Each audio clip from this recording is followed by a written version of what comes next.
Welcome back, everyone. Firstly, actually, video number 4, going strong. Thank you for the love. Thank you for the subscriptions. Yeah, subscriptions. Thank you. Before I start, I want to tell you something. I promised myself that when I start these things, I'm not going to be all like, what's going on YouTube?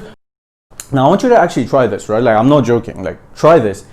Pretend like you're in front of the camera, or get in front of the camera, pretend like you're shooting for YouTube, and try to start talking. When you're trying to do a retake or a take or whatever it is, at some point you are going to be like, what's going on YouTube? You can't help it. It just happens. I don't know why. I don't know why. I have a theory. I think it's because so many vloggers actually start their video this way, so it's kind of in your head. I tried my best to actually not start it this way. Like, believe me, it was very, very, very hard. Very, very, very. Thought we were gonna have one of those vinegar moments again. Vinegar. So, this one's gonna be debunking a lot of workout myths that you would have heard about. I've heard about them, I've fallen for them. Just to be clear, when I say workout, I mean weightlifting, unless I specify otherwise. And when I say weightlifting, please don't imagine a bodybuilder on a Mr. Olympia stage. That's not what I'm referring to here.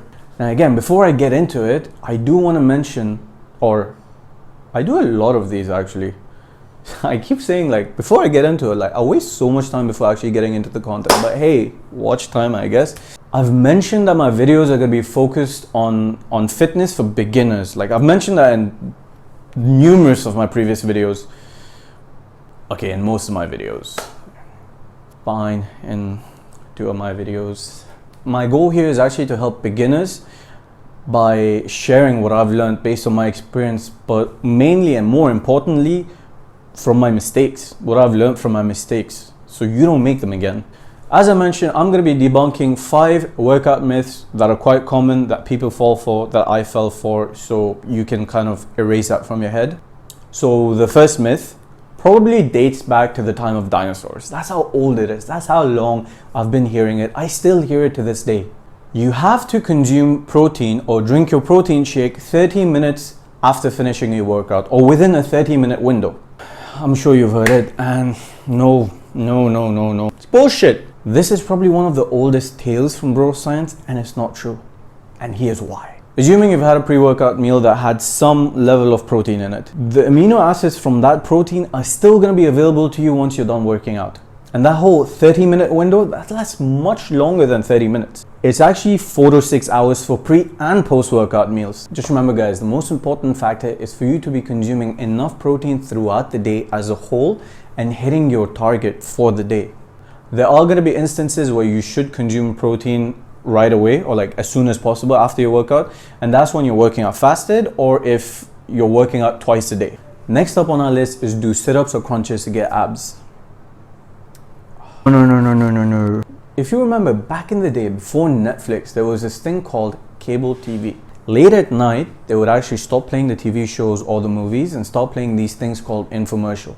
And there'd always be this one blonde guy with blue eyes, chiseled abs, that would come up to the camera and be like, do you like my rock hard abs? You want to look like me?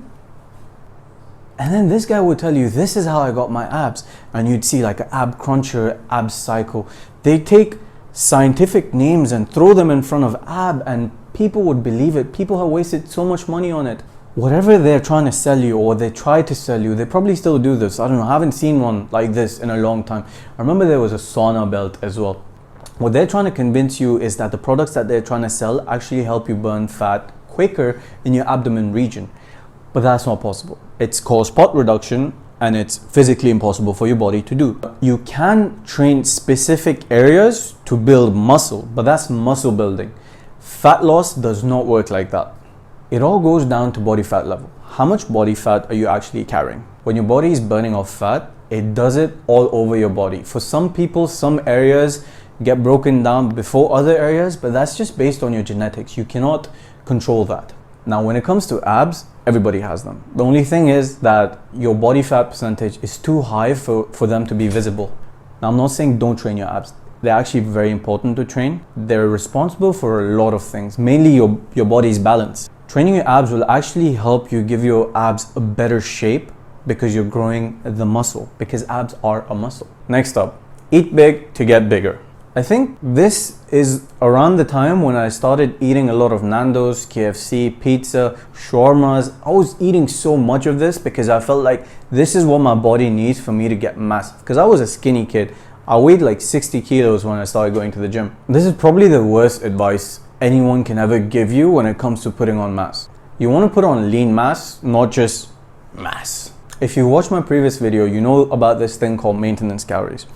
If you overfeed someone way over the maintenance calories, it's just going to get stored as fat. It's not going to turn into muscle mass. If your goal is actually to get really bulky, you want to be a power lifter, or you just really prefer that big bulky look, by all means go for it. But remember, you are putting your body at risk, your health at risk. The best way for you to pack on some size is actually by going on a small level of caloric surplus. What I do is I actually increase my calorie intake in a day 200 or 300 calories more than my maintenance calories, and that actually helps me get on a healthy level of caloric surplus. At the same time though, you also need to focus on your training.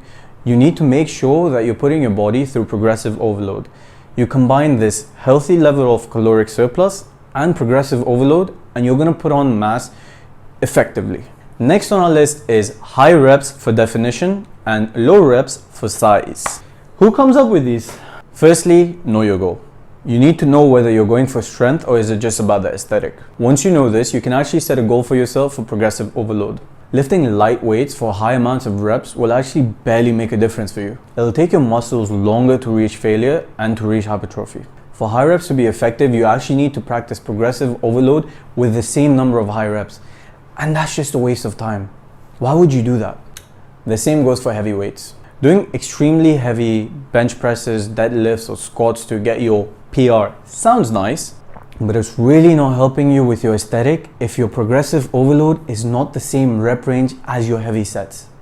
All research points in the direction of you finding a good balance between the proper weight and rep range that allows you to practice a full range of motion while also sticking to the true form. In a nutshell, lifting weights does increase your muscle mass, but the shape of that muscle depends on your genetics, and the definition of those muscles depends on how much body fat you're actually carrying. Number 5, women get bulky if they lift. Many women are hesitant to include weightlifting into their workout regime, and I've actually heard this firsthand. Because there's this misconception that if you start lifting weights, you're gonna end up having this She-Hulk-like physique. Now, if that's your goal, if you want to be a proper bodybuilder, if you want to compete, by all means, but not a lot of women want that. Now, let's get one thing straight. An average female will put on mass at a slower rate than an average male.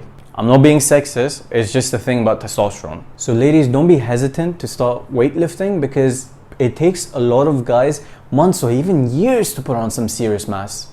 The female competitive bodybuilders that you see online have gone through years and years of mass building training, nutrition, and supplementation to be built like that. It's all in your control, alright? You are literally the artist that's sculpting your physique. To put it simply, you won't end up looking like one of those professional bodybuilders unless that's what you were going for, because that really has to be your goal for you to look like that. Not to mention there's a lot of other benefits for women weightlifting as well. Building strength, improving coordination, getting toned, and occasionally beating up your boyfriend. Alright, I'm gonna stop here for a PSA. Let's talk about the gym environment for a second. Because I've seen guys gawking at girls when they're at the gym. I've heard from so many girls that I know that they've had to skip the gym, change their timings, sometimes even change their gym because of things like this. So guys, please stop.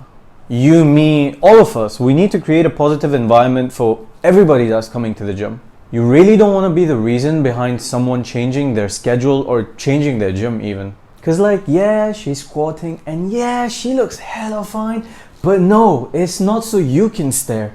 Moving on, I have a bonus tip, and this is something that I fell for so bad that it still affects me to date. Weightlifting stunts your growth. Back when I started, I kept hearing that if you train your legs, your height's gonna stop. Like, you're not gonna grow any taller. And I believe that. Now, I'm sure you're wondering, why would you fall for that?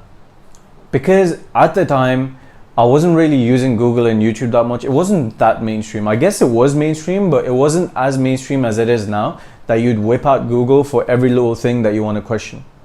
What made it worse is that the personal trainers at this gym that I used to go to, they actually used to back this myth up, and they actually were short guys as well. And they kept blaming their short height onto the fact that they started lifting weights way early.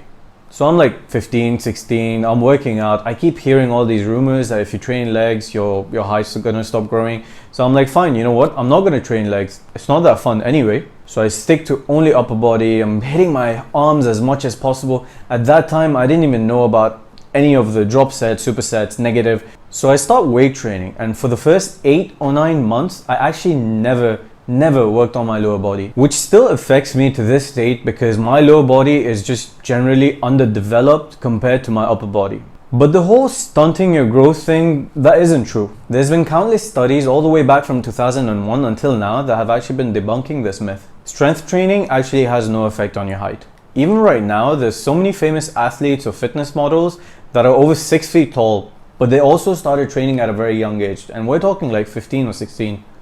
Your height is all based on your genetics. Yes, there are some exercises or sports or workouts that will help you get slightly taller, but they aren't the real reason behind your height. They're actually just aiding your genetics. So that about wraps it up for this one. While you're watching this, if you remember some myths that I probably didn't cover because I just covered 5 or 6, do drop them in the comments below so everyone can learn from them. If you enjoyed this video or if you learned something, drop a like. If you haven't seen any of my other videos, check out the one that's showing on the screen right here. Don't forget to hit the subscribe button, it really helps me out. That's it for me guys, thanks a lot for watching.